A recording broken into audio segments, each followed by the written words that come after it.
আসসালামু আলাইকুম। আমরা আজকে যে স্থানে দাঁড়িয়ে আছি এটি কাশীপুর জমিদার বাড়ি। কালোজয়ী মহেশ গল্পটি রচনা করেন এখানে বসেই। জমিদার বাড়িটিতে আসতে হলে প্রথমে আপনাকে চুয়াডাঙ্গা জেলার জীবননগর উপজেলার সন্তোষপুর হয়ে প্রকৃতির অপরূপ সৌন্দর্য উপভোগের মধ্য দিয়ে কাশীপুরে আসতে হবে। জমিদার বাড়িটি 1861 সালে নির্মিত হয় এবং 1947 সালে দেশভাগের সময় 1200 বিঘা জমির বিনিময়ে বাড়িটি ছেড়ে দিয়ে ভারতে চলে যায় এর উত্তরসূরিরা। বাড়িটির বর্তমান করুণ অবস্থা আমাদেরকে চরমভাবে হতাশ করেছে। এটি হলো বাড়ির প্রবেশ পথ। চলুন বাড়ির ভেতরে প্রবেশ করা যাক এবং সম্পূর্ণ বাড়িটি ঘুরে ঘুরে দেখা যাক।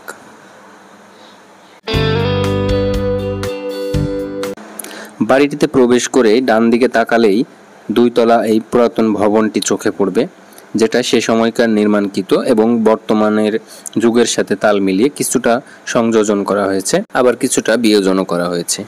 এটা বাড়ির প্রবেশের পর সামনের দিক এবং বাড়িটির ডান পাশে একটা পুরাতন গোলা দেখতে পেলাম এবং বাড়িটির করুণ পরিণতি দেখে মনে পড়ে গেল এক সময়ের অভিজাত জমিদার বাড়িটি বর্তমানে অযত্ন আর অবহেলায় পড়ে আছে।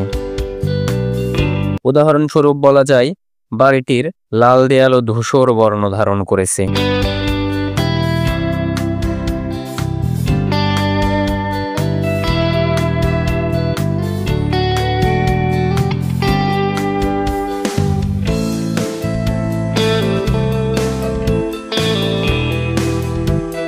তবে সম্পূর্ণ বাড়িটি ঘুরে দেখে বোঝা যায় একসময় অনেক অভিজাত্যের ছোঁয়া ছিল এখানে, যার সকল জৌলুসি হারিয়ে গেছে কালের বিবর্তনে।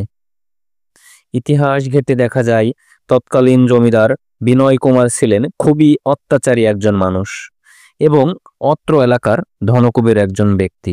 তবে মনের দিক থেকে তিনি ছিলেন অত্যন্ত নিচু মনের। নামে তিনি বিনয় কুমার হলেও তার স্বভাব চরিত্র মোটেও বিনয়ী ছিল না।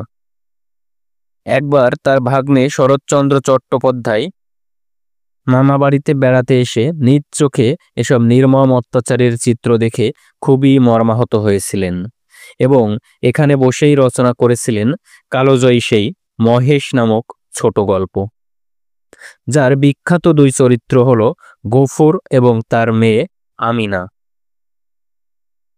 যেখানে কাশীপুর গ্রামের নাম উল্লেখ করে নির্যাতিত এই মুসলিম পরিবারের কথা উঠে এসেছে। সে সময়কার নির্যাতিত সেই গফুর এবং তার কোনো উত্তরসূরির কোনরূপ খোঁজখবর এই গ্রামের মানুষের কাছে পাওয়া যায়নি, কিংবা তাদের কোনো অস্তিত্বও এই গ্রামে নেই। তবে জমিদার বাড়িটি এখনো বিদ্যমান আছে। সম্পূর্ণ বাড়ি দেখা শেষ করে আমরা যখন বের হয়ে আসলাম তখন অপরূপ সৌন্দর্যেই কৃষ্ণচূড়া গাছগুলা চোখে পড়ল। তবে এই সুন্দর গাছের পিছনে লুকিয়ে আছে নির্মম করুণ ইতিহাস, যেখানে সে সময়কার নির্যাতিত সেই গফুরের মহেশ নামক গরুটি বেঁধে রাখা হয়েছিল শাস্তি স্বরূপ।